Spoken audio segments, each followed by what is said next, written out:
மற்ற ஆப் மாதிரி இல்லாம தட்சால் ட்ரிப் சிட்டியை தவிர தமிழகம் முழுவதும் எல்லா டவுன்லயும் இருக்கு. லோக்கல்ல மட்டும் இல்லாம ரெண்டல், அவுட் ஸ்டேஷன் ட்ரிப் டியூட்டின்னு எல்லா டவுனுக்கும் போகலாம். கீழே டிஸ்கிரிப்ஷன்ல இருக்க லிங்கை கிளிக் பண்ணி தட்சால் ட்ரிப்பை டவுன்லோட் பண்ணி.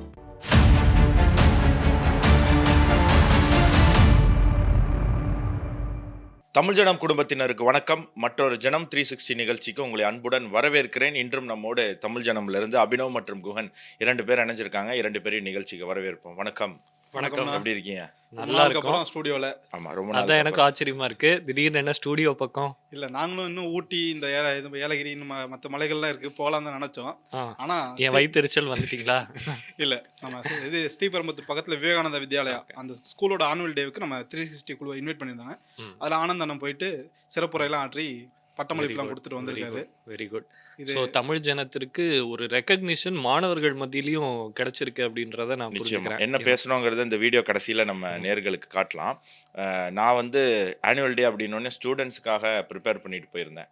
ஆனால் அங்கே போய் பார்த்தா ஸ்டூடெண்ட்ஸ்லாம் உள்ள நிகழ்ச்சியில் இருக்காங்க, பேரண்ட்ஸ் தான் உட்காந்துருந்தாங்க.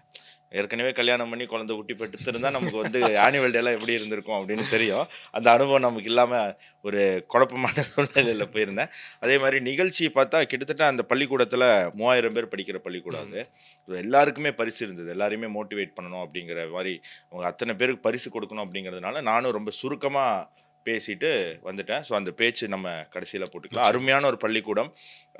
நம்மளுடைய இந்தியாவினுடைய கலாச்சாரத்தை, பாரம்பரியத்தை அடுத்த தலைமுறைக்கு கொண்டு போய் சேர்க்கக்கூடிய ஒரு மிக முக்கியமான பணியை அந்த பள்ளிக்கூடத்தில் அவங்க செஞ்சுட்டு இருக்காங்க. இன்னொரு விஷயம், அந்த பள்ளிக்கூடத்தை வாழ்த்தணும். காரணம் என்னன்னா, அவங்க 2 நாள் ஆனுவல் டே வச்சிருந்தாங்க.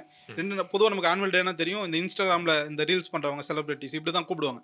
ஆனால் இந்த பள்ளிக்கூடத்தில் முதல் நாள் நிரஞ்சன் பாரதி எழுத்தாளரையும், அடுத்த நாள் ஊடகத்திலிருந்து நம்மளையும் கூப்பிட்டுருந்தாங்க. இந்த மாதிரி ஆட்களை கூப்பிடும்போது மாணவர்களுக்கு உண்மையான ஆட்கள் யாரை பார்த்து இன்ஸ்பயர் ஆகணும்னு தோணும்.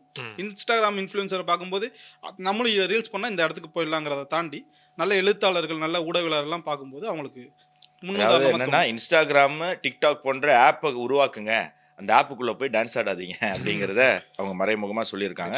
ஆடுறது தப்புன்னு நான் சொல்லலை, பட் அதுதான் லட்சியம் அப்படின்னு நம்ம வச்சுக்கூடாது. அதோட உயர்ந்த லட்சியங்கள் நமக்கு வேணும். அருமையான பள்ளிக்கூடம், அருமையான கருத்து மக்களுக்கு சொல்லக்கூடிய பள்ளிக்கூடம். இது போன்ற எண்ணற்ற பள்ளிக்கூடம் இந்தியா முழுவதும் இருக்குது. அத்தனை பள்ளிக்கூடமும் நடக்கிறதுனால தான் நம்ம இன்னும் இந்த இந்தியா அப்படிங்கிற இந்த விஷயம் வந்து தொடருது அப்படிங்கிறத நம்ம சொல்லிக்கலாம். ஸோ நேரடியாக இன்னைக்கு முதல் டாபிக் போயிடலாம். என்னன்னா, கொஞ்ச நாளைக்கு முன்னாடி நாடாளுமன்றத்தில் வச்சு பிரதமர் மோடி அவர்கள் மீது தாக்குதல் நடத்த திட்டமிட்டிருந்ததா ஒரு தகவல் வந்து வெளியாச்சு. இதற்கு என்ன காரணத்திற்காக அப்படின்னா, அவரோட இமேஜை டீஃபேம் பண்ணுறதுக்காக. அது ஃபெயிலியர் ஆயிடுச்சு. ஆனால் தொடர்ந்து அவரோட இமேஜை டீஃபேம் பண்ணுற காரியங்கள் நாடு முழுக்க நடந்துகிட்டு இருக்கு. அதில் ஒரு முக்கியமான சம்பவம் என்ன அப்படின்றத பார்த்துக்கலாம்.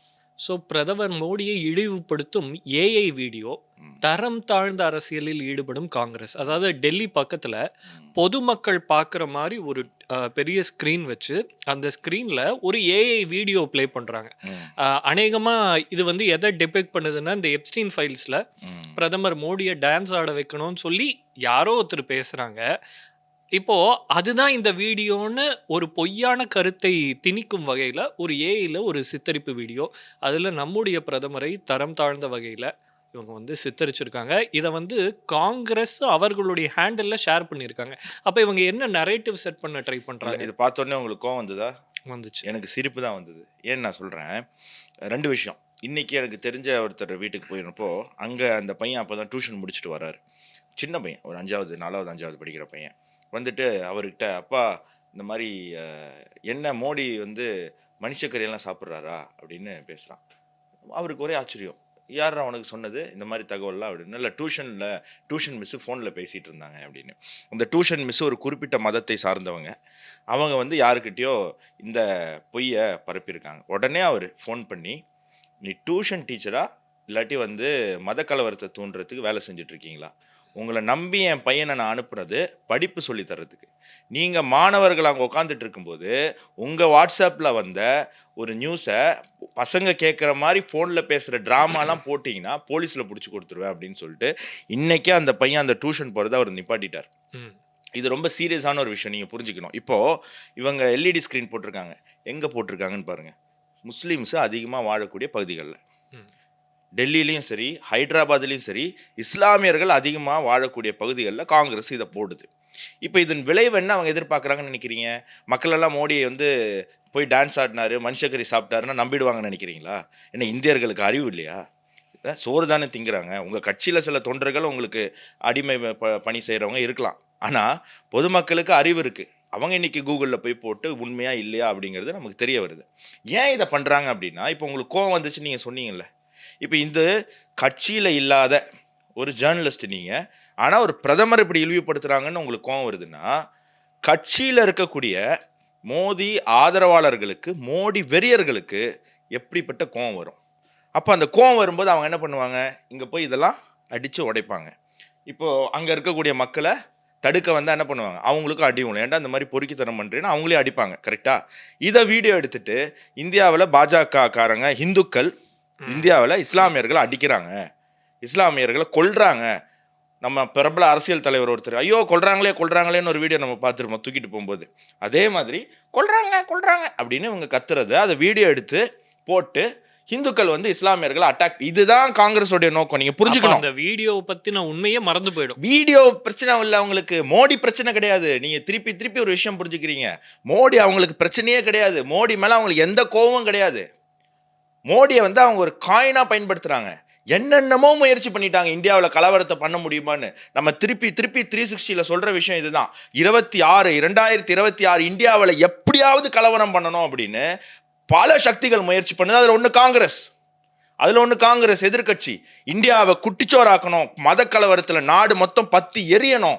அதை நம்ம யூஸ் பண்ணி இங்கே ஒரு ஆட்சி மாற்றத்தை கொண்டு வர முடியுமா, அந்நிய சக்திகளை உள்ளே கொண்டு வந்து இறக்கி விட முடியுமா அப்படிங்கிறதுக்கான முயற்சி தானே தவிர இதெல்லாம் எவனாவும் நம்புவானா? அறிவு இருக்கிறவன், சோத்துல உப்பு போட்டு திங்கிறவன் எவனாவது இந்த வீடியோவை நம்புவானா? நம்ப மாட்டான். ஏன் அவங்க வந்து பப்ளிக் பிளேஸில் வைக்காம இஸ்லாமியர்கள் அதிகமாக இருக்கக்கூடிய பகுதிகளில் ஏரியாவில் 2-3 இடத்துல, நாடு முழுக்க 2-3 இடத்துல ஏன் வைக்கிறாங்கன்னா, அவங்களுடைய நோக்கம் மத கலவரத்தை தூண்டுவது. 360 நேயர்கள் நல்லா புரிஞ்சுக்கோங்க. மோடிக்கு எதிராக அவங்க பண்ணலாம். அவங்களுக்கு மோடி மேலே எந்த கோபமும் கிடையாது. நீங்கள் நல்லா புரிஞ்சுக்கணும். காங்கிரஸுக்கு மோடி மேலே எந்த கோபமும் கிடையாது. மோடி ஏதாவது சொன்னால் மோடியோடைய ஆதரவாளர்கள் வந்து சண்டை போடுவாங்க. அதை நம்ம பயன்படுத்திக்கலாம். பெஹல்காமில் பாகிஸ்தான் தீவிரவாதிகள் பொறுக்கி பயலுக முயற்சி பண்ணது இதே தான். ஹிந்துவா, நீ சுன்னத்து பண்ணியிருக்கியா, உனக்கு கல்மா தெரியுமா அப்படின்னு கேட்டு ஹிந்துக்களை கொன்று அதை ஒரு செய்தியாக்கி இந்தியா முழுக்க இருக்கக்கூடிய ஹிந்துக்களில் யாராவது ஒரு 10 பேர் வந்து 10 முஸ்லீமை வெட்டிட மாட்டானா, அதை வச்சு நம்ம ஒரு பெரிய ஒரு நரேட்டிவை செட் பண்ணிட முடியாதா அப்படிங்கிற முயற்சியை பாகிஸ்தான் பண்ணா தோல்வி அடைஞ்சிட்டான். ஏன்னா ஹிந்துக்களுடைய சகிப்புத்தன்மை ஹிந்துக்களுக்கு தெரியும். நல்ல இஸ்லாமியர்கள் யாரு, பொறுக்கிங்க யாரு, பாகிஸ்தான் பொறுக்கிங்க யாரு அப்படிங்கிறது இந்தியர்களுக்கு தெரியும், இந்துக்களுக்கு தெரியும். அதே முயற்சியை பாகிஸ்தான் பொறுக்கிகள் செய்யற அதே முயற்சியை நீ காங்கிரஸ் செய்திருக்காங்க. நீங்க நல்லா, நான் திருப்பி இந்த நிகழ்ச்சியில தொடர்ந்து நம்ம சொல்றது, நம்ம தான் பொதுமக்கள் நம்மளை சுற்றி இருக்கக்கூடியவங்களுக்கு விழிப்புணர்வை ஏற்படுத்தணும் அப்படிங்கிறதுக்காக தான் இந்த செக்மெண்ட்ல இந்த விஷயத்தை நம்ம சொல்றோம். அதே மாதிரி இந்த பாகிஸ்தான் பண்ற அதே வேலையை தான் காங்கிரஸ் பண்ணுதுன்றீங்க. இப்போ ஒரு தகவல் என்ன வருதுன்னா, பாகிஸ்தானுக்கும் காங்கிரஸை சேர்ந்த ஒரு முக்கிய தலைவருக்குமே தொடர்பு இருக்கு அப்படின்ற ஒரு ஷாக்கிங் ஃபேக்ட். என்னன்னா, கௌரவ் கோகோய் அப்படின்னு சொல்லிட்டு காங்கிரசினுடைய ஒரு எம்பி, அஸ்ஸாமை சேர்ந்தவர். அவருடைய மனைவி எலிசபெத் கோகோய் அவர்கள் பாகிஸ்தானை சேர்ந்த லீட் பாகிஸ்தான் அப்படின்ற ஒரு நிறுவனத்தில் வேலை செய்கிறாங்க. எப்படி? ரிமோட்டா இந்தியாவிலேருந்து பாகிஸ்தானுக்கு சொந்தமான ஒரு நிறுவனத்தில் வேலை பார்க்குறாங்க. அவர்களுக்கு இன்கம் எங்கேருந்து வருதுன்னா பாகிஸ்தான்லேருந்து வருது. யார் மூலமாக அதை சோர்ஸ் பண்ணுறாங்கன்னா, அலி தஹீர் ஷேக் அப்படின்ற ஒரு நபர் மூலமாக இவர்களுக்கு இன்கம் வருது. ஸோ அது மட்டும் இல்லை, இந்த அலி தஹீர் ஷேக் இவர் வந்து பாகிஸ்தானை சேர்ந்தவர் தானே. இவர் வந்து 2010 13 வரைக்கும் 13 18 தடவை இந்தியாவுக்கு வந்திருக்காரு. ஏன் வந்தார், எதுக்கு வந்தார் யாருக்குமே தெரியாது. அந்த டைமில் காங்கிரஸ் ஆட்சி நடந்துட்டு இருந்தது அப்படின்றத நம்ம பார்க்கணும். அது மட்டும் இல்லை, இந்த எலிசபெத் கோகோய் இருக்காங்க இல்லையா, அவர்களுக்கு பாகிஸ்தான்லேருந்து சில ஃபண்டு வந்திருக்கு. வந்த ஃபண்டு எலிசபெத்தினுடைய அக்கௌண்ட்டுக்கு வந்த உடனேயே அது பிற இந்திய கணக்குகளுக்கு, வங்கி கணக்குகளுக்கு உடனடியாக டிரான்ஸ்ஃபர் செய்யப்பட்டிருக்கு. அப்போ இந்த பணம் யாருக்கு, எதற்கு, ஏன் அனுப்பப்பட்டது அப்படின்ற கேள்வி எழுது. இப்போ பாகிஸ்தானினுடைய ப்ராபகேண்டாவா அப்படியே காங்கிரஸ் வந்து இந்த வீடியோவில் பண்ணுது அப்படின்றத நம்ம பார்த்தோம். அப்போ இந்த சம்பவத்துக்கு பின்னாடி இருக்கக்கூடிய லிங்க் என்ன? கோகோய்க்கும் பாகிஸ்தானுக்கும் என்ன தொடர்பு? இதைத்தான் அஸ்ஸாமினுடைய முதல்வர் தற்போது எழுப்பி கொண்டு இங்கே தமிழ்நாட்டில் இருக்கக்கூடிய ஒரு எம்பி, முன்னாடி இருந்த ஒரு எம்பி கூட பாகிஸ்தான் கூட அவருக்கு இருந்த நெருக்கம், அவருக்கு எந்த அளவு அதுக்கு ஆதரவா பேசினாருங்கிறத நம்ம பார்க்க முடியும். அவரும் இதே காங்கிரஸ் கட்சி. ஆமா, இங்கே தமிழ்நாட்டுக்காரர் தானே. மணிசங்கர் ஐயரை ஆமா. பத்தி சொல்றீங்க. பேசுறது அவரு ஒரு பிரச்சனை. பாகிஸ்தானுக்கு போய் ஓப்பனா பிரதமர் மோடியை வந்து நீங்க தூக்கி எறியுங்க அப்படின்னு சொன்னவர் இதே காங்கிரஸ் கட்சியை சேர்ந்த தமிழ்நாட்டினுடைய எம்பியாக இருந்தவர். தமிழ்நாட்டை சேர்ந்த எம்பியாக இருந்தவர். இதுல நீங்க ஒரு விஷயம் புரிஞ்சுக்கணும். 2013ஆம் ஆண்டு இப்போ இது சாதாரண ஒரு குற்றச்சாட்டு இல்ல, அஸ்ஸாமினுடைய முதலமைச்சர் வைக்கக்கூடிய குற்றச்சாட்டு. 2013ஆம் ஆண்டு கோகாய் பாகிஸ்தானுக்கு போறாரு. போகும்போது அவருக்கு ஜஸ்ட் இஸ்லாமாபாத்துக்கு போறதுக்கு மட்டுமான, லாகூருக்கு போறதுக்கு மட்டுமான ஒரு பாஸோட தான் அவர் அட்டாரி வாகா பார்டர் வழியா பாகிஸ்தானுக்கு போறாரு. அன்னைக்கு அவர் சிட்டிங் சிஎம் உடைய பையன், அஸ்ஸாம் சிஎம்னுடைய, காங்கிரஸ் சிஎம்னுடைய பையன். ஆனா எந்த இந்தியன் ஏஜென்சிக்குமே சொல்லாம, இந்தியன் கவர்மெண்ட்டுக்குமே சொல்லாம அவர் போயிருக்கார். லாகூருக்கு போனவர் இஸ்லாமாபாத், கராச்சின்னு பல இடத்துக்கு அவருக்கு அந்த வீசா எக்ஸ்டெண்ட் பண்ணி கொடுத்துருக்கு பாகிஸ்தான் கவர்மெண்ட். எந்த ஃபோட்டோவும் எடுக்கல. 2013 அவர் பாகிஸ்தானில் இப்போ நம்மளாம் ஒரு டூர் போகிறோன்னு வைங்களேன், ஃபோட்டோ எடுக்காமல் வந்திருப்போம். ஆனால் அவர் ஒரு ஃபோட்டோ எடுக்கல, டிஜிட்டலில் எங்கேயுமே லாகின் பண்ணலை. அவருடைய ஃபேஸ்புக்கு அன்றைக்கி இருந்த எக்ஸ் அக்கௌண்ட்டை பாகிஸ்தான்லேருந்து அவர் லாகினும் பண்ணலை, செல்ஃபோன் கையில் கொண்டு போகல, ட்ராக்கிங் டிவைஸ் எதுவுமே கையில் வச்சுக்கல. ஆனால் அங்கே இருந்திருக்காரு. போய் வந்து சில மாதங்கள்லே எம்பி சீட்டு வாங்கி எம்பி ஆகி இந்தியாவுடைய லோக்சபாவுக்கு வராரு அப்படிங்கிறத நம்ம புரிஞ்சுக்கணும். ஸோ அஸ்ஸாம் வந்து ரொம்ப ஒரு காம்ப்ளிகேட்டடான ஒரு ஸ்டேட்டு. அங்கே வந்து 50% ஹிந்து, 50% முஸ்லீம்ஸ் அப்படிங்கிற மாறிடுச்சு. அந்த முஸ்லீம்ஸ்லையுமே பெருவாரியாக பங்களாதேஷ்லேருந்து வந்தவங்க அப்படின்னு. ஸோ ரொம்ப ஒரு இக்கட்டான ஒரு தேர்தல் அஸ்ஸாம் தேர்தல். அந்த தேர்தலில் என்ன நடக்குது அப்படிங்கிறத நம்ம பொறுத்து பார்ப்போம். அடுத்த செக்மெண்ட் போகிறதுக்கு முன்னாடி நாங்கள் திருப்பி எங்களுடைய டூர் இன்னைக்கு தொடர போகிறோம். ஸோ அதனுடைய வீடியோஸ்லாம் நாளைக்கு நீங்கள் பார்ப்பீங்க. அதே மாதிரி நம்ம சேனல் 8 லட்சம் சப்ஸ்கிரைபரை நெருங்கி இருக்கு. நீங்கள் 2 நாளாக ரொம்ப கம்மியாக சப்ஸ்கிரைப் பண்ணுறீங்க, ரொம்ப வருத்தமாக இருக்குது. அதனால் மறக்காமல் சப்ஸ்கிரைப் பண்ணிவிட்டு தொடர்ந்து நம்ம வீடியோவை பாருங்கள். 1 மில்லியன் அப்படிங்கிற டார்கெட்டை சீக்கிரமாக அச்சீவ் பண்ணலாம். நெக்ஸ்ட் என்னன்னு பார்த்துருவோம். ஸோ பிரதமர் மோடியின் மலேசிய வருகை சீர்குலைக்க ஜாகிர் நாயக் சதி. இப்போ தான் பார்த்தோம் இந்தியாவில் என்ன மாதிரியான ஒரு முயற்சி அப்படின்னு. இப்போது பிரதமர் மோடியை திரும்ப அட்டாக் செய்யும் விதமாக மலேசியாவில் ஒரு சம்பவம் நடந்திருக்கு. ஸோ நம்ம ஏற்கனவே பார்த்த சம்பவத்துக்கும் இதற்கும் லிங்க் இருக்குமோன்னு தோணுது. ஏன்னா இங்கே ஒரு அட்டாக் நடந்தாலும் அது இந்தியாவில் எதிரொலிக்கும் இல்லையா? ஸோ என்ன நடக்குது அப்படின்றத பார்த்தோம் அப்படின்னு சொன்னால், முகமது ஜாம்ரி வினோத் அப்படின்னு சொல்லிட்டு மலேசியாவில் ஒரு ப்ரீச்சர். அந்த ப்ரீச்சர் யார் அப்படின்னா ஜாகிர் நாயக்கோட ஸ்டூடெண்ட் அப்படின்னு சொல்லப்படுது. அவர் வந்து என்ன பண்ணுறாரு அப்படின்னா 7, 8 இந்த 2 நாள் தானே பிரதமர் மோடி மலேசியாவில் இருக்காரு. 7ஆம் தேதி இரவு 9 மணிக்கு கோலாலம்பூரோட சிட்டி சென்டரில் ஒரு மேசிவ் ப்ரொட்டஸ்ட்டை வந்து ஆர்கனைஸ் பண்ணணும் அப்படின்னு சொல்லி ட்ரை பண்ணுறாரு. எதற்காக அப்படின்னா கோயில்களை வந்து இடிக்கிறதுக்காகவாம், மலேசியாவில் இருக்கிற கோயில். ஸோ இது பேரலாக எப்போ நடக்குதுன்னா கரெக்டாக பிரதமர் மோடி அவர்கள் வரும்போது இந்த விஷயத்தை வந்து அவர் வந்து அச்சீவ் பண்ண ட்ரை பண்ணுறாரு. ஆனால் மலேசியா வந்து உடனடியாக ரேப்பிட் ஆக்ஷன் ஃபோர்ஸை இறக்கி அவரை வந்து அரெஸ்ட் பண்ணி, அதுக்குள்ளே மலேசியன் பிஎம் வந்து நாட்டு மக்களுக்கே வந்து வேண்டுகோள் விடுக்க வேண்டிய ஒரு நிலைமை வந்துருச்சு.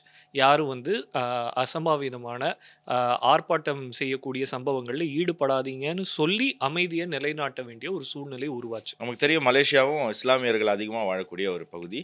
அதில் ஜாகிர் நாயக்கினுடைய பங்கு பெரிய அளவுக்கு இருக்குது. இந்த ஜாகிர் நாயக் தான் இந்தியாவில் பல பேருக்கு தந்தையாக இருந்தவர்.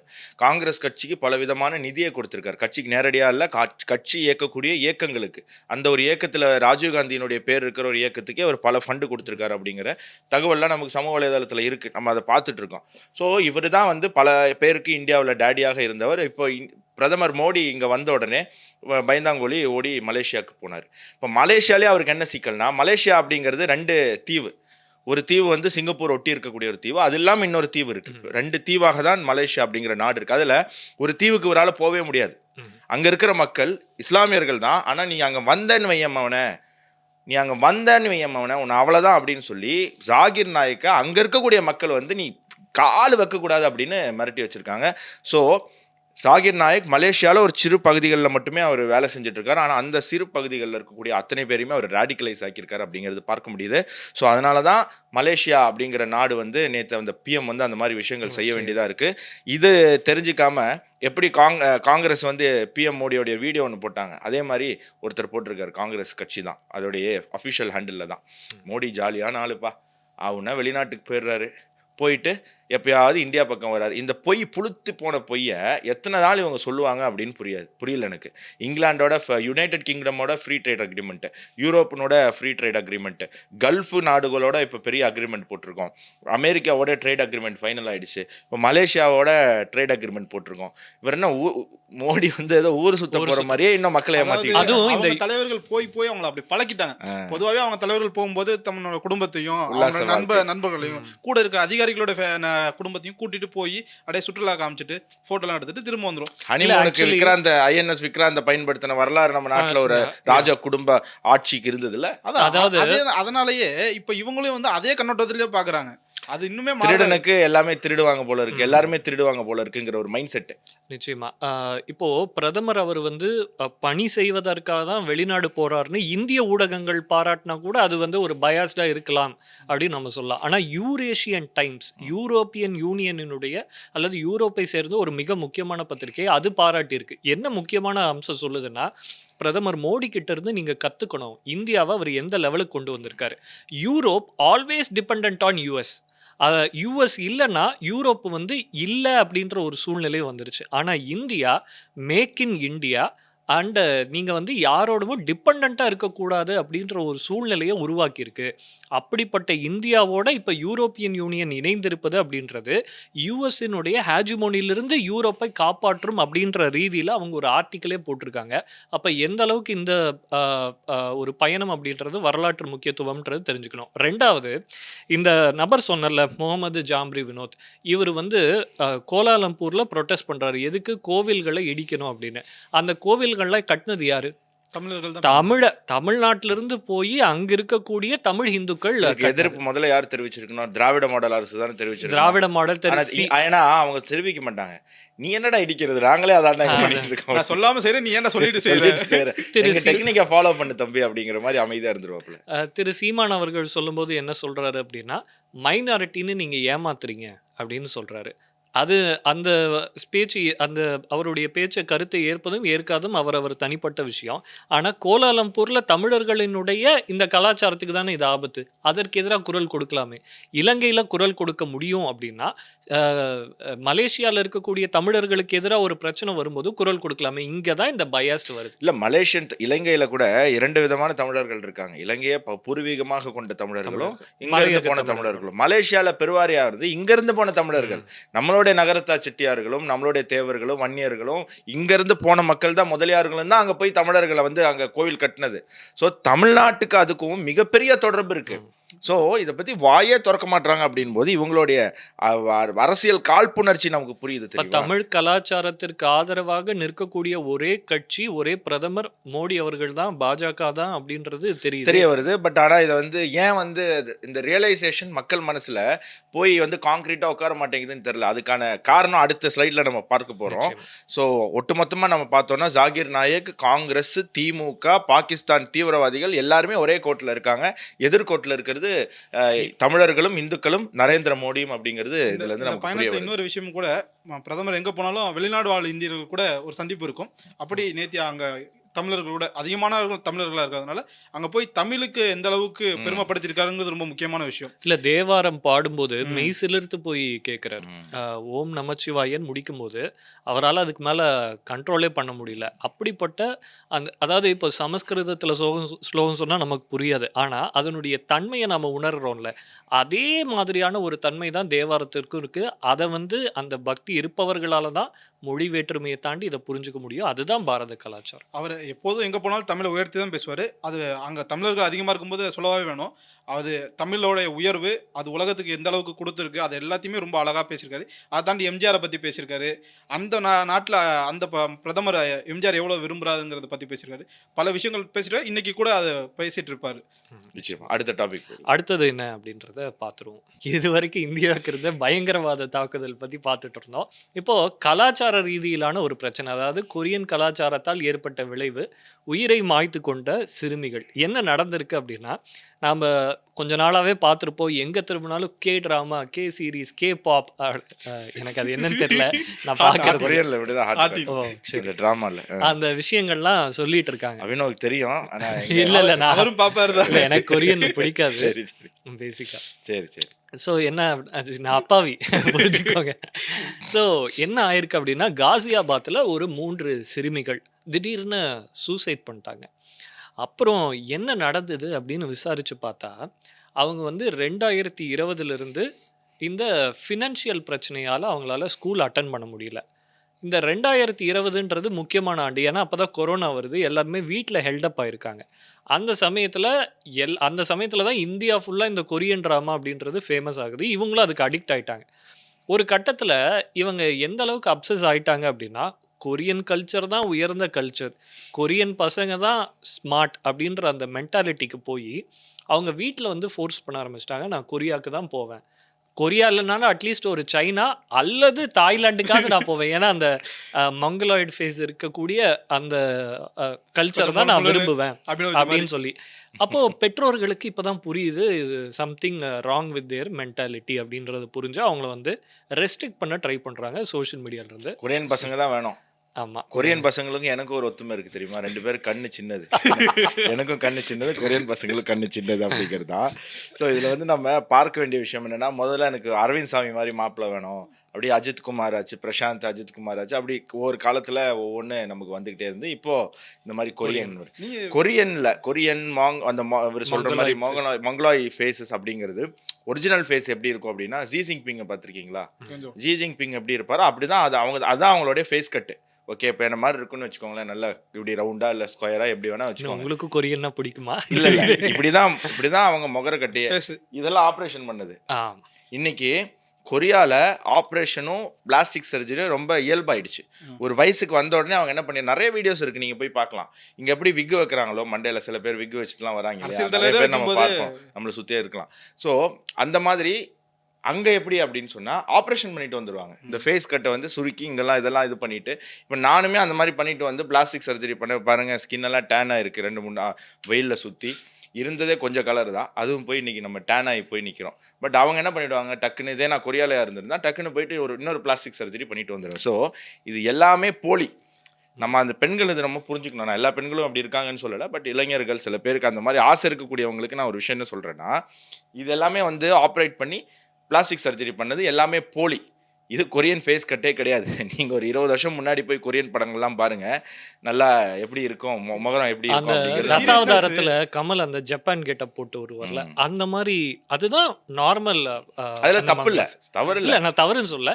அதாவது இவங்க எது அட்ராக்டிவ் ஃபீச்சர்னு நினைக்கிறாங்களோ அது தவிர, அதாவது இவங்களுக்கு விஷயம் புரியல. இது பார்க்கறதுக்கு ரொம்ப ஸ்மார்ட்டா இருக்கு, ஹேண்ட்ஸமா இருக்கு அப்படின்னு நினைச்சுக்கிறாங்க. ஆனா காலங்காலமாகவே ஈஸ்ட் ஏஷியன் கண்ட்ரீஸில் ஒரு ப்ரெஜுடைஸ் இருக்குது. என்னென்னா, ஒரு பயங்கரமான சோஷியல் ப்ரெஷர். ஒருத்தன் பார்க்குறதுக்கு எப்படி இருக்கணும் அப்படின்றதுக்கான ஒரு ப்ரெஷர் அங்கே இருக்கக்கூடிய சமுதாயத்தினர் மேலே திணிக்கப்பட்டிருக்கு. அதனால் அந்த காலம் தொடங்கியே மக்கள் வந்து தங்களுடைய உருவத்தை வந்து மாற்றிக்கணும் அப்படின்னு சொல்லி நிறைய ப்ரொசீஜர், அதுவும் குறிப்பாக சைனாவில் எடுத்துக்கிட்டால் ஃபுட் பெண்டிங் அப்படின்னு ஒரு டெக்னிக் இருக்குது. அந்த ஃபுட் பெண்டிங்னா பெண்ட் இல்லை, ஒட்டைக்கிறது. பெண்களினுடைய பாதம் இருக்கு இல்லையா, அந்த பாதம் சின்னதாக இருந்தால் தான் அழகாக இருக்குமா. அதை எப்படி சின்னதாக மாற்றுவீங்கன்னா, இப்படி இருக்கிற பாதத்தை இப்படி உடைச்சிருவாங்க. நீங்கள் விரலெல்லாம் அதுக்கப்புறம் தனியாக எடுக்க இப்படி பண்ணவே முடியாது, அது வந்து மடங்கி போயிடும். இது வந்து அந்த காலத்தில் சிங்கு எம்பையர் இருந்த காலத்திலேயே இந்த மாதிரி முறைகள் வந்து பின்பற்றப்பட்டிருக்கு. கிட்டத்தட்ட அதே மாதிரி தான் கொரியா, அப்புறம் இதர ஜப்பான் மாதிரியான இதர ஈஸ்ட் ஏஷியன் கண்ட்ரீஸ். ஸோ இந்த விஷயம் எப்போ வந்து ஃபேமஸ் ஆகுது அப்படின்னா, 1997 ஏஷியன் ஃபினான்ஷியல் கிரைசிஸ்னு ஒன்று ஏற்படுது. அதாவது பொருளாதாரம் வந்து மொத்தமாக முடிஞ்சிருது. அப்போது இவங்க எல்லாருக்குமே வேலை தேவை அப்படின்ற ஒரு சூழ்நிலை உருவாகுது. அப்போ வேலை கிடைக்கணும்னா என்ன பண்ணணும் அப்படின்ற ஒரு கேள்வி வருது. அப்போ ஏற்கனவே இவங்க காலங்காலமாக இந்த உருவத்துக்கு முக்கியத்துவம் கொடுத்தவங்க தானே, அப்போ அழகா இருந்தாதான் வேலை கிடைக்கும்ன்ற ஒரு சூழ்நிலை உருவாகுது. அப்போ நீங்க புரிஞ்சுக்கணும், ஒருத்தருக்கு திறமையை விட அப்பியரன்ஸ் முக்கியம் அப்படின்ற ஒரு சிந்தனை அங்க இருக்கு. இது எவ்வளவு பெரிய ப்ரெஷரை அங்க இருக்கக்கூடிய இளைஞர்கள் மேல சுமத்தி இருக்கும்.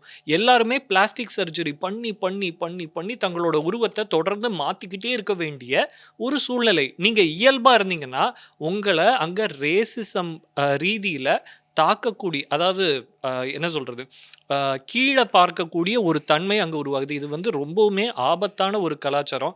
நீங்க வந்து இங்க ட்ராமால பார்த்துட்டு வெரி கியூட் அப்படின்னு நினைச்சிட்டு அங்க போனீங்கன்னா, நீங்க அங்க ரேசிசம் தாக்குதலுக்கு ஆளாகும் வாய்ப்பு உள்ளது. ஏன்னா எல்லாருமே அங்க ஒரு ப்ரெஷர்ல இருக்காங்க.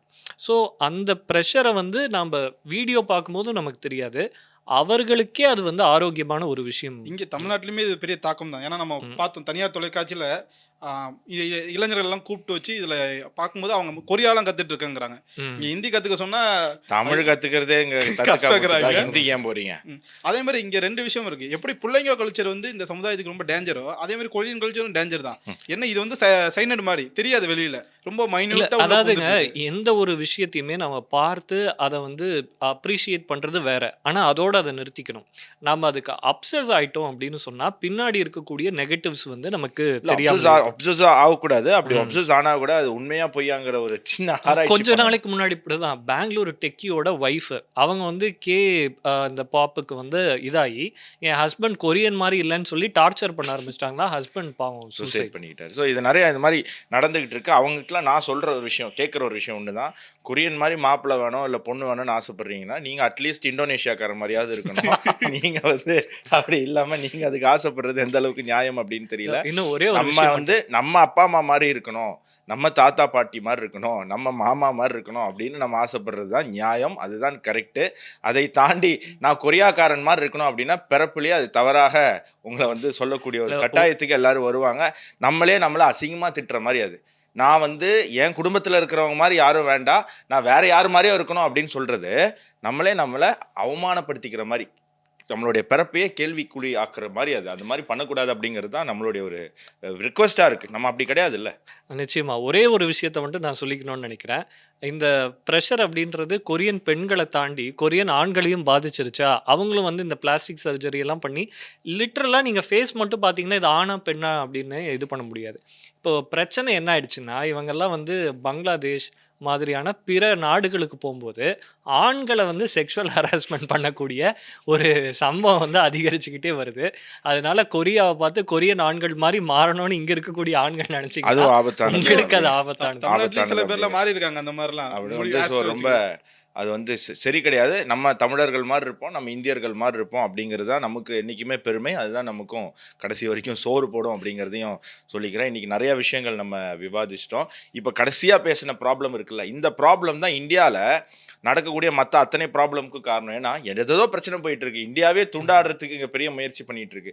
நீங்கள் கொரியன் சீரியலை பார்த்துட்டு கொரியன் மாப்பிள்ளை வேணும், இல்லை இருக்கிற மாப்பிள்ளை கொரியன் மாப்பிள்ளை மாதிரி இல்லைன்னு சொல்லிட்டு அவனை கொள்றது, இதெல்லாம் வந்து இதனால தான் இந்த மாதிரி இருக்கக்கூடியவர்கள் இருக்கிறதுனால தான் அந்த ஏமாற்றக்கூடியவர்களால் ஈஸியாக ஏமாற்ற முடியுது அப்படிங்கிறது தான். கொரியன் சீரியஸ் பாருங்கள், என்ஜாய் பண்ணுங்கள், லைக் பண்ணுங்கள், ஷேர் பண்ணுங்கள், கமெண்ட் பண்ணுங்கள், தவறு கிடையாது. ஆனால் அந்த மாதிரி வாழணும், அந்த மாதிரி தேவை அப்படிங்கிறத சொல்லாதீங்க.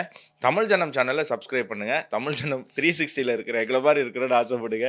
ஸோ வந்து நாங்களாம் இந்தியர்கள் தான், தமிழர்கள் தான், அதனால சொல்கிறேன். ஸோ தொடர்ந்து தமிழ் ஜனமோட இணைந்திருங்கள். இன்னொரு நிகழ்ச்சியில் சந்திப்போம். நேற்று ஸ்கூலில் பேசின வீடியோவை பார்த்துட்டு அதுக்கப்புறம் இந்த வீடியோவை சைன் ஆஃப் பண்ணுங்கள். நன்றி, வணக்கம், ஜெய் ஹிந்த். என்கிட்ட இந்த மாதிரி ஆனுவல் டே வந்து பேசணும் அப்படின்னு சொன்னாங்க. எனக்கு ஒரே கன்ஃபியூஷனாக இருந்தது, எப்படி ப்ரிப்பேர் பண்ணுறது, மாணவர்களுக்கு புரியுற மாதிரி பேசுகிறதா இல்லை பேரண்ட்ஸுக்கு புரியுற மாதிரி பேசுகிறதா. ஏன்னா இன்னைக்கு இருக்கிற பேரண்ட்ஸுக்கும் இன்னைக்கு இருக்கிற மாணவர்களுக்கும் புரிதல், அவங்களுடைய அப்ரோச் எல்லாமே பயங்கர டிஃப்ரென்ஸு. மாணவர்களுக்கு புரியுற மாதிரி பேசினா பெற்றோருக்கு புரியாது, என்ன ஏதோ ஒன்று பேசுகிறான் ஒன்றும் புரியலையே அப்படின்வாங்க. அதே மாதிரி பேரண்ட்ஸுக்கு புரியுற மாதிரி பேசினா ஸ்டூடெண்ட்ஸுக்கும் ஒன்றும் புரியாது, 2 நிமிஷத்துக்கு மேலே கவனிக்க மாட்டாங்க. நல்ல வேளை நிறைய பேரண்ட்ஸ் தான் இருக்கீங்க. ஸோ மாணவர்கள்லாம் உள்ள பிஸியாக இருக்காங்க அப்படின்னு சொன்னார். அதனால் பேரண்ட்ஸுக்கு ஒரு 2 விஷயத்த மட்டும் சொல்லணும் அப்படின்னு தான் என்னுடைய ஆசை. அதுக்காக தான் சரி அப்படின்னு ப்ரிப்பேர் பண்ணிட்டு வந்திருக்கேன். முதல் விஷயம் என்ன அப்படின்னு சொன்னால், இன்னைக்கு நம்ம சமுதாயத்தில் போய் உங்களுக்கு வந்து அப்படியே ரோட்டில் போயிட்டு இருக்கும்போது யாராவது கூப்பிட்டு இன்னும் நிறைய மகாத்மா காந்தி தேவையா கேட்டிங்கன்னா ஆமான்னு வைங்க. இன்னும் நிறைய நேதாஜி வேணுமான்னு கேட்டால் ஆமான்னு சொல்லுவோம் இல்லையா? நிறைய பகத்சிங் வேணுமா? வேணும். நிறைய வேலுநாச்சியார் வேணுமா? வேணும். இப்படி நம்ம கேட்ட சொல்லிட்டு வேணும் வேணும் வேணும்னு சொல்லிட்டே போவோம். ஆனா எத்தனை பேருக்கு நேதாஜி சுபாஷ் சந்திர போஸும் பகத்சிங்கும் வேலுநாச்சியாரும் நம்ம வீட்டுல பிறக்கணும் அப்படின்னு கேட்டா வேணான்றுவாங்க. பக்கத்து வீட்டுல பிறக்கட்டுங்க, எங்க பசங்க வந்து அப்படி ஒரு சாதாரண வாழ்க்கையா வாழ்ந்துட்டு அப்படியே போயிட்டோம், இந்த மாதிரி சாதனை படைக்கக்கூடியவர்கள்லாம் பக்கத்து வீட்டில் பிறக்கட்டும் அப்படின்னு நிறைய பேரண்ட்ஸ் சொல்லிட்டு இருக்காங்க. இப்படி பேசணும் இல்ல இப்படி நம்ம சிந்திச்சோம் அப்படின்னு சொன்னா அது நம்ம குடும்பத்துக்கு மட்டும் கிடையாது, நம்மளுடைய நாட்டுக்கே அது நாளைக்கு ஆபத்தாக முடியும். அதுக்கு ஒரு உதாரணம், ஒரு சின்ன பையன், ஒரு 1ஆம் கிளாஸ் படிக்கிற பையன், 1ஆம் கிளாஸ் 2ஆம் கிளாஸ் படிக்கிற பையன், வீட்டுக்கு எதிரிலேயே ஸ்கூலு. அதனால அவங்க அம்மா என்ன பண்ணுவாங்க, வீட்டு வாசல் வரைக்கும் அந்த பையனை கொண்டு வந்து விட்டுட்டு அப்படி கிராஸ் பண்ணி போற வரைக்கும் பார்த்துட்டு நிற்பாங்க. கிராஸ் பண்ண உடனே அவர் ஸ்கூலுக்கு போயிடுவார். இதான் வழக்கம்.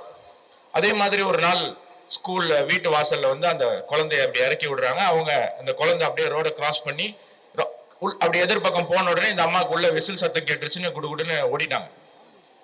அப்புறம் ஒரு அரை மணி நேரம் கழிச்சு ஸ்கூல்ல இருந்து போன் வருது. அம்மா வணக்கம், என்னாச்சு, பையனுக்கு உடம்பு சரியில்லையா, ஏன் இன்னைக்கு ஸ்கூலுக்கு வரல அப்படின்னு. இந்த அம்மா பதறி போயிட்டாங்க. ஸ்கூலுக்கு வரலையா, நான் தான் காலையிலே அனுப்பிட்டேனே, நான் தானே உள்ள வர வரைக்கும் பார்த்துட்டு இருந்தேனே அப்படின்னு சொல்லி பதறி போய் அவங்க வீட்டுக்காரருக்கெல்லாம் ஃபோன் பண்ணி, தெரிஞ்சவங்க எல்லாருக்கும் ஃபோன் பண்ணி, போலீஸ் ஸ்டேஷனுக்கு ஃபோன் பண்ணி, இல்லை ஒரே பரபரப்பா ஒரு 2 மணி நேரம் பையனை தேடிக்கிட்டே இருக்காங்க. அப்புறம் ஒருத்தர் பைக்ல அப்படியே வந்து அந்த பையனை இறக்கி விட்டு அவர் பைக் ஒரு கையில ஒரு சாக்லேட் கொடுத்து அவர் கிளம்பி போயிட்டார். பார்த்தா பையன் சட்டை ஃபுல்லா ரத்தம். இந்த அம்மாவுக்கு என்னாச்சு ஏதாச்சுன்னு தெரியாம பதறி போய் ஓடி போய் அந்த குழந்தைய தூக்கி, எங்கடா கண்ணா போனேன், என்னாச்சு, என்னடா உடம்பெல்லாம் ஒரே ரத்தமா இருக்கு அப்படின்னு கேட்குறாங்க. இப்போ அந்த பையன் சொல்றான், அந்த மாதிரி அம்மா நம்ம வீட்டு வாசல்லே ஒரு சின்ன நாய்க்குட்டி எப்பவுமே விளையாடிட்டு இருக்கோம்லம்மா, அந்த நாய்க்குட்டி ஒரு காருக்கார இடிச்சுட்டு போயிட்டாமா, நானும் அந்த அங்குளும் தான் கூட்டிட்டு போய் அந்த நாய்க்குட்டியை காப்பாத்திட்டோமா அப்படின்னு அந்த அம்மா பலார்னு அந்த பையனை அரைஞ்சாங்க. உனக்கு ஏதாவது ஆச்சுன்னா அந்த நாய்க்குட்டி தான் வந்து உன்னை காப்பாத்துமா, உனக்கு உன் வேலை முக்கியம், அடுத்தவங்க வேலை உனக்கு எதுக்கு அப்படின்னு சொல்லி அந்த பையன் அப்படி 1st ஸ்டாண்டர்ட் 2nd ஸ்டாண்டர்ட்லாம் முடிச்சு ஒரு 10வது வரான். 10வது வரும்போது ஒரு நாள் போய் அவங்க அம்மாட்ட போய், அம்மா நான் கொஞ்ச நேரம் நான் படிச்சுட்டேம்மா, கொஞ்ச நேரம் போய் விளையாடிட்டு வரவா அப்படின்னு கேட்குறாங்க. அப்போ அந்த அம்மா என்ன சொல்றாங்க அப்படின்னு சொன்னா, அதே மாதிரி பலார்னு அரைஞ்சிட்டு, உனக்கு கிரிக்கெட்டு தான் சோறு போட போகுதா, உன் வாழ்க்கைய நீ தான் பார்த்துக்கணும், உனக்காக யாரும் வரமாட்டாங்க, ஒழுங்கா போய் படி அப்படின்னு சொல்லி அனுப்புறாங்க. அந்த பையன் அதே மாதிரி போய் படிக்கிறான். அப்புறம் 11th 12th எல்லாம் பாஸ் பண்ணி காலேஜ் போறாப்புல. காலேஜ் போயிட்டு 3rd இயர் முடிக்கும் போது இதே மாதிரி ஒரு நாள் போய், அம்மா நான் ஃப்ரெண்ட்ஸோட எல்லாம் சேர்ந்து சினிமாக்கு போயிட்டு வரவா அப்படின்னு கேட்குறான். திருப்பி அந்த அம்மா என்ன பண்ணியிருப்பாங்க, பலார்னு அந்த பையனை அரைஞ்சிட்டு 2 நாள் கழிச்சு கேம்பஸ் இன்டர்வியூ இருக்கு, அதுக்கு போய் ப்ரிப்பேர் பண்ணுவியா, சினிமாக்கு போவியா, உனக்குன்னு உன் லைஃப்ல நீ மட்டும்தான் இருப்ப, யாருமே உனக்கு வரமாட்டாங்க, போய் ஒழுங்கா கேம்பஸ் இன்டர்வியூ அட்டன் பண்ணி உருப்புற வழியை பாரு அப்படின்னு சொல்லி அந்த அம்மா அந்த பையனை அனுப்புறாங்க. இப்படியே வாழ்க்கை ஃபுல்லா அந்த பையனுக்கு ஒவ்வொரு அனுபவம். அப்புறம் அந்த பையனுக்கு கல்யாண வயசாகுது, கல்யாணம் பண்ணி வைக்கிறாங்க. அதுக்கப்புறம் வந்து அவரோட பையனோட அப்பா தவறிடுறாரு, அம்மா மட்டும்தான் இருக்காங்க. அம்மா பெட் ரிட்டனா இருக்கு. இப்போ அந்த பையனுடைய மனைவி வந்து பிரச்சனை பண்ணுது, உங்க அம்மாவோடைய அழுக்கு துணியை துவைச்சு போடுறதுக்கும் பெட்ஷீட்டை துவைச்சு போடுறதுக்கும் தான் நான் கல்யாணம், எங்க அப்பா உனக்கு என்ன கல்யாணம் பண்ணி வச்சாரா, என்னால அதெல்லாம் பண்ண முடியாது, வேணா ஒரு நர்ஸை வச்சு பார்த்துக்கோ, நம்ம தனியா போயிடலாம் அப்படின்னு சொல்றாங்க. இப்போ இந்த பையன் என்ன பண்ணுவான், அவன் வீட்டுல இருந்து கிளம்புறான். அப்போ அவங்க அம்மா அந்த பையன் கையை பிடிச்சிக்கிட்டு, பெட்ல படுத்துட்டு இருக்காங்க, இந்த பையன் கையை பிடிச்சிக்கிட்டு, எங்கடா போற, உன்னை இத்தனை வருஷம் பெத்து வளர்த்து ஆளாக்கி இருக்கேன், என்னை விட்டுட்டு போறியே அப்படின்னு. அப்ப அந்த பையன் என்ன டயலாக் சொல்லியிருப்பான்னு நினைக்கிறீங்க, நம்ம வாழ்க்கையில நமக்கு நம்ம மட்டும்தான் இருப்போம், நமக்கு வேற யாரும் வரமாட்டாங்க, நம்ம வாழ்க்கையை நம்ம தான் பார்த்துக்கணும் அப்படின்னு சொல்லி. ஒருவேளை அந்த அம்மா அந்த நாய்க்குட்டியை காப்பாத்துன அந்த 2ஆம் கிளாஸ் படிக்கிற பையனை கன்னத்துல முத்தம் கொடுத்து, சூப்பரா பண்ணப்பா, ஆனா என்கிட்ட சொல்லிட்டு போயிருக்கலாமே, அம்மாட்ட சொல்லியிருந்தா அம்மாவே வந்திருப்பேனே அப்படின்னு அந்த அம்மா நீங்க சொல்லியிருந்தா இன்னைக்கு அந்த அம்மாவுக்கு அந்த நிலைமை வந்திருக்காது. நான் தனியா வா போலாம் அப்படின்னு அவங்க பொண்டாட்டி சொல்லியிருந்தா கூட, எங்க அம்மாவை விட்டுட்டு நான் வரமாட்டேன், நமக்கு எல்லாரும் தேவை, நம்ம வாழ்க்கையில நம்ம சுத்தி இருக்கிறவங்க எல்லாரையும் சேர்த்துதான் நம்மளுடைய வாழ்க்கை, நம்ம குடும்பம் தான் நம்ம வாழ்க்கை அப்படின்னு அந்த பையன் அந்த பொண்ணுக்கு எடுத்து சொல்லியிருப்பாங்க. ஸோ ஒரு பையன் இல்ல ஒரு பொண்ணு நாளைக்கு யாராக வளர்றாங்க அப்படிங்கிறது பேரண்ட்ஸ் கையில இருக்கு. எப்படி இருக்கு நல்லா புரிஞ்சுக்கோங்க. பசங்க குழந்தைங்க நம்ம பண்ற நல்லதை பார்த்து வளர மாட்டாங்க, நம்ம பண்ற கெட்டதை பார்த்து வளருவாங்க. நம்ம வாழ்க்கையில கெட்டது செய்யக்கூடியதை, சுயநலமா நடக்கக்கூடிய விஷயங்களை குறைச்சிக்கிட்டோம் அப்படின்னு சொன்னா, அப்போ அந்த பையனுக்குள்ளேயும் அந்த குழந்தைக்குள்ளேயும் இருக்கிற நன்மை மட்டும் இருக்கும். ஏன்னா பிறக்கும் போது நன்மையோட தான் பிறக்கிறாங்க. அதனால நம்ம பண்ற நன்மையை பார்த்து அவங்க வளர மாட்டாங்க. ஆனா நம்ம பண்ற கெட்டது அவங்களுக்கு புதுசா இருக்கும், கத்துக்க ஆரம்பிப்பாங்க. அப்போ நல்ல ஒரு குழந்தை இந்த சமுதாயத்துல வரணும் அப்படின்னு சொன்னா, நம்ம வாழ்க்கையில நம்ம செய்யக்கூடிய கெட்ட விஷயங்களை நம்ம குறைச்சிக்கணும். இன்னொரு உதாரணம், RSS 2வது தலைவர் கோல்வர்க்கர் அப்படின்னு, அவரு ஒரு தடவை ஒரு ஊருக்கு போறாரு. அங்க ஒரு வீட்டுல பெரிய வீடு, அந்த ஊர்லயே அதான் பெரிய வீடு. அங்க தங்குறாரு நைட்டு. அப்போ அந்த வீட்டுல இருக்கிற பெரியவருக்கு ஒரே கம்ப்ளைண்ட் அவர் பையனை பத்தி. ஜீவன் எந்திரிக்க மாட்டான், இது பண்ண மாட்டான், அது பண்ண மாட்டான், காலைல 8 மணி வரைக்கும் தூங்குறான், காலைல 6 மணிக்கு எந்திரிக்க சொன்னா எந்திரிக்க மாட்டான், நீங்க அது புத்திமதி சொல்லுங்க அப்படின்னு. அப்ப குருஜி கேட்டாராம், கோல்ட் ஒர்க்கர் கேட்டாராம் அந்த பெரியவர்கிட்ட, நீங்க எத்தனை மணிக்கு எந்திரிக்கிறீங்க அப்படின்னு. அப்ப அவர் சொன்னாரா, நான் 7:30 மணிக்கு எந்திரிக்கிறேன் அப்படின்னு. நீங்க 7:30 மணிக்கு எந்திரிச்சா உங்க பையன் 8 மணிக்கு தான் எந்திரிப்பான். உங்க பையன் காலையில 6 மணிக்கு எந்திரிக்கணும்னா நீங்க 5:30 மணிக்கு 5 மணிக்கு எந்திரிக்கணும். சோ மாணவர்களுடைய விஷயத்த நம்ம அடுத்த தலைமுறைக்கு நல்ல விஷயம் சொல்லி தரணும் அப்படின்னா நம்ம நல்லது பண்ணலன்னா கூட பரவாயில்ல, கெட்டதை நம்ம வாழ்க்கையில இருந்து நம்ம குறைக்கணும். ஏன்னா நம்ம எல்லாரும் ஒரு இந்தியாவை கனவு கண்டிருப்போம்ல, இந்தியானா இப்படி ஒரு இந்தியா இருக்கணும், நம்ம நாடு இந்த மாதிரி வரணும், இந்த மாதிரி மாறணும் அப்படின்னு சொல்லி நம்ம எல்லாம் ஒரு கனவு கண்டிருப்போம். நீங்களும் கண்டிருப்பீங்க, நானும் கண்டிருப்பேன். இப்ப அந்த கனவை நனவாக்கக்கூடிய தருவாயில இந்தியா இருக்கு. உங்களுடைய பிள்ளைங்க தான் அதை அனுபவிக்க போறாங்க. நம்ம எல்லாரும் கண்ட கனவை முழுமையாக அனுபவிக்க போறது இன்னைக்கு படிக்கக்கூடிய மாணவர்கள் தான். அப்ப அந்த மாணவர்களுடைய சிந்தனை நல்லா இருந்தால் மட்டும்தான் அந்த நன்மை நல்லதாக மாறும். இல்ல அப்படின்னு சொன்னா நமக்கு உதாரணம் இருக்கு, நம்மளுடைய அண்டை நாடா இருக்கக்கூடிய பாகிஸ்தான். சோ இந்தியா என்னைக்குமே பாகிஸ்தானாக ஆயிடக்கூடாது, இந்தியா இந்தியாவாக இருக்கணும், பாரதமாக இருக்கணும் அப்படின்னு சொன்னா பெற்றோர்கள் கையில தான் இருக்கு. தயவு செய்து நம்ம செய்யக்கூடிய சின்ன சின்ன தவறுகளை திருத்தி குறைத்து நல்ல ஒரு எதிர்காலத்தை, நல்ல ஒரு அடுத்த தலைமுறையை உருவாக்க நாமும் பயன்படணும் அப்படின்னு கேட்டுக்கிறேன்.